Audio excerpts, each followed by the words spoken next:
Hello বন্ধুরা, anise food house with ব্লগে নতুন একটি ভিডিওর সাথে আপনাদের সবাইকে স্বাগত জানাই। তো আপনারা কেমন আছেন? আশা করছি খুব ভালো আছেন। আমিও খুব ভালো আছি। তো আজকে খুব সকাল সকাল উঠে পড়েছি, কেননা আজকে অনেক কাজ আছে। তো ভাবলাম একটু তাড়াতাড়ি উঠে পড়ি। তো উঠে আমি ছাদে এসে দেখি তো এক কাণ্ড। ছাদে এসে দেখি এই ট্যাঙ্কির মধ্যে, আমাদের জলের ট্যাঙ্কির মধ্যে একটা পাখি মরে পড়ে আছে। তো কি করা যায়, আমি তো এইগুলো ফেলতে আমার ভীষণই খারাপ লাগে। হ্যাঁ, কিন্তু কিছু করার নেই, যেহেতু আমার বর বাড়ি থাকে না, তো এগুলো সবই আমাকেই করতে হয়, আমাকেই সবটা দেখতে হয়। তো জলের মধ্যে পড়ে আছে, এবার কি করব, আমার মানে দেখতেই কেমন লাগছে, পাখিটার জন্যও খারাপ লাগছে, আর আমি ফেলতে গিয়েও আমার একটা কেমন লাগছে। তো যা মানে এই জলের ট্যাঙ্কিটা আমরা যেহেতু জলটা ব্যবহার করি না, এই যে আমাদের দোতলা ছাদের উপর যে ট্যাঙ্কিটা দেখছেন, এটাই জল, মানে এইটার জলই আমরা ব্যবহার করি। এই জলটা আমাদের পড়েই থাকে। তো আমার বর এসেছিলো কিছুদিন আগে, আমাকে বললো যে জলের ট্যাঙ্কির মুখটা খুলে রাখো। খুলে রাখলাম। তো এর ভেতরে বৃষ্টির জল টল পড়লে, তার মধ্যে খুবই বৃষ্টি হচ্ছিল, তো বৃষ্টির জল পড়লে বৃষ্টির জল দিয়ে তুমি জামা কাপড়গুলো তাহলে কেচে নিতে পারবে এই ট্যাঙ্কির জলে। তো আমি আর কিছু বললাম না, ওর কথা মতো আমি বললাম ঠিক আছে, খোলাই থাক। তো এই কাণ্ড যে হয়ে থাকবে তা আর কে জানে। তো আমার তো কাজ বেড়ে গেল প্রচুর। তো আমি তো একার পক্ষে আমি এই ট্যাঙ্কিটা পরিষ্কার করতে পারবো না। তো 2 দিন যাক, দেখে এই 2 দিন একটু ঝামেলা আছে, তারপরে কাউকে বলবো এসে আমার ট্যাঙ্কিটা একটু পরিষ্কার করে দেবে, জলগুলো পুরো ফেলে ওর ভেতরটা পুরো ডলে পরিষ্কার করে দেবে। তো এদিকে এই যে লাউ হয়েছে দেখুন, লাউ এই নিয়ে 3টে লাউ হলো গাছে। লাউ গাছটা ভালোই হয়েছে, কিন্তু লাউ না প্রথমের দিকে অনেক লাউ হয়েছিল, ছোট ছোট অবস্থায় সব ঝরে পড়ে গেছে। তো আমার বর বাড়িতে এসে ওষুধ দিয়েছিল, তারপরে যাই হোক ও ওষুধ দেওয়ার পর 2-3টে লাউ তাও আমরা খেতে পেরেছি, পোকা টোকা হয়নি। তো আর নিচেও, মানে নিচের দিকেও দেখলাম যে লাউ হয়েছে নাকি, দেখলাম হয়নি। তো এই লাউটা আমি নিয়ে যাব বাড়ি, মানে ঘরে রান্না করব। তো জলটা আপাতত ঢাকা দিয়ে রাখি, তো কাউকে একটু খবর দিতে হবে এসে, তারপরে তো ট্যাঙ্কি পরিষ্কার করে দেবে, ট্যাঙ্কিটা পরিষ্কার করিয়ে রেখে দেবো। তো যা হওয়ার হয়ে গেছে, আর কি করব। তো অনেক বাসি কাজ ছিল, সকালবেলায় সেরে সমস্ত কিছু করে ফ্রেশ হয়ে একটু 1 কাপ চা খেয়ে নিলাম, নিয়ে তো আবার রান্না বান্নার পালা। তো রান্না করছি, আজকে রুটি করছি, আর এদিকে বরবটি আলু ভাজা। বরবটিও আমাদের বাড়িরই লাগিয়েছিলাম, তো হয়েছে অনেকগুলোই বরবটি হয়েছে। তো বরবটি তুলে নিয়ে এসে রুটি আর বরবটি ভাজা দিয়ে, বরবটি আলু ভাজা দিয়ে আমার শ্বশুর শাশুড়িকে খেতে দিয়ে দিলাম।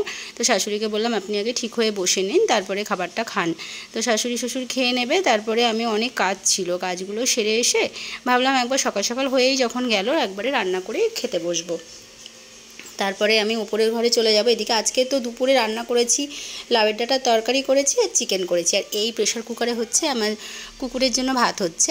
আর এই যে উপরের ঘরে এসে বিছানাটা ভালো করে গুছিয়ে টুছিয়ে নিলাম, নিয়ে ফার্নিচারগুলো মুছে নিয়ে টিপটপ করে তারপরে আমি নিচে যাব। নিচে গিয়ে তারপরে আমি আর আমার মেয়ে খাবার খাবো। তো আজকে আমাদের খাবার মধ্যে তো বাবা মা তো যেহেতু সকালে ভাত একদমই খায় না, আর আমরাও খাই না, কিন্তু থেকে গেলে তো ফেলাও যায় না না জিনিস, তো তার জন্য খাবার ফেলতেও কেমন লাগে। তো মানে আজকে বাধ্য হয়ে জল দেওয়া ভাত খেতে হবে। ভালো লাগে কিন্তু খেতে, গরমে জল দেওয়া ভাত কিন্তু খায় না। আর এগুলো হচ্ছে আমার রাতের মানে সাথী, একটা পাখা যদি কারেন্ট চলে যায়, আর এদিকে জলের বোতল আর হেডফোন, এইগুলো না হলে আমার মাথার কাছে আমার হবেই না রাতে। তো আর এখানে আমরা খেতে বসে গেছি, আমি আর আমার মেয়ে। এখানে বরবটি আলু ভাজা, পেঁয়াজি বড়া ভাজা, পেঁয়াজ, কাঁচা লঙ্কা, লবণ দিয়ে ভালো করে খেয়ে নেব খাবার। আমার মেয়েও তো জল দেওয়া ভাত পছন্দ করে না, তবুও খাচ্ছে আজকে। আমি বললাম একটা দিন খেয়ে নে। তারপরে তো ওইদিকে শ্বশুর শাশুড়িকে আমি আর দিদি মিলে স্নান করিয়ে নিয়ে আসলাম। নিয়ে এসে দেখছি দুজনেরই নখ বড় হয়েছে, বাবার মা দুজনেরই। তো ওদেরকে নখটা কেটে দেবো। দিয়ে আমি পড়াতে বসে দেখছি হঠাৎ করে মা এসছে, আমার মা। তো বলছি ও মা, তুমি বললে না তুমি চিকেন খাও না, তোমাকে এখন কি খেতে দেবো? তো মা হাসছে, ওই জন্য মা বললো তোকে চিন্তা করতে হবে না, আমি তরকারি নিয়ে এসেছি। তো মা মাছ নিয়ে এসেছিলো, মাছ রান্না করে নিয়ে এসেছিলো।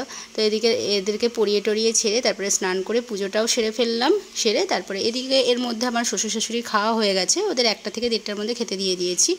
আর এখানে আমি এই যে আমার মা ইলিশ মাছ রান্না করে নিয়ে এসছে, আলু দিয়ে কচু দিয়ে, আর কচুর শাক রান্না করেছে ইলিশ মাছের মাথা দিয়ে।